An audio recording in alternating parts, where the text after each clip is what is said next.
Hello. तर आपण आज मुगाची आमटी बनवूया. त्यासाठी मी मूग भिजवलेले घेतलेले आहेत. त्या कुकरमध्ये टाकलेले आहेत. त्याच्यानंतर त्याच्यामध्ये 2 ग्लास पाणी, तेल, हळद, शेंगदाणे, 1 तेजपत्ता टाकून कुकरचं झाकण लावून 7 शिट्ट्या करून घ्यायच्या आहेत. त्याच्यानंतर इथं फोडणीची तयारी करून ठेवलेली आहे मी.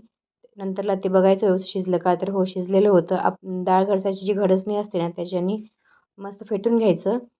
नंतर एका पातेल्यामध्ये तेल टाकून घ्यायचं. त्याच्यामध्ये एक 4 ते 5 चम्मच तेल टाकायचं.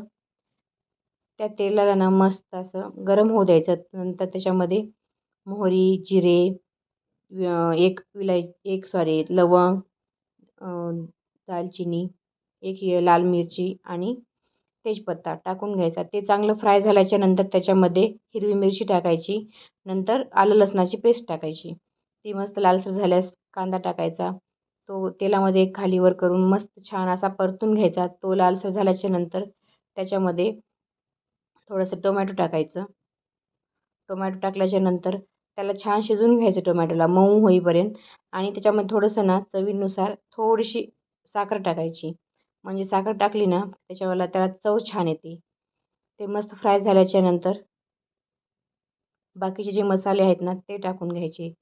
मसाल्यामध्ये मी इथे धनिया पावडर, लाल तिखट आणि पावभाजी मसाला घेतलेला आहे. कारण पावभाजी मसाल्याने ना खूप छान चव येते. नंतर ती जी आपण कुकरला जी फेटून घेतलेली ती डाळ होती ना ती टाकायची. ती छान खालीवर मिक्स करून घेतल्याच्या नंतर त्याच्यामध्ये चवीनुसार मीठ टाकायचं. मस्त छान घालून घ्यायचं. 5 मिनटं शिजवून घ्यायचं. नंतर कोथिंबीर टाकायची. नंतरला ते सर्व्ह करायचं. ही आमटी आहे ना खूप छान झाली होती.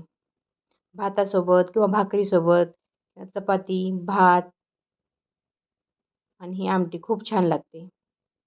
बघा तयार आहे.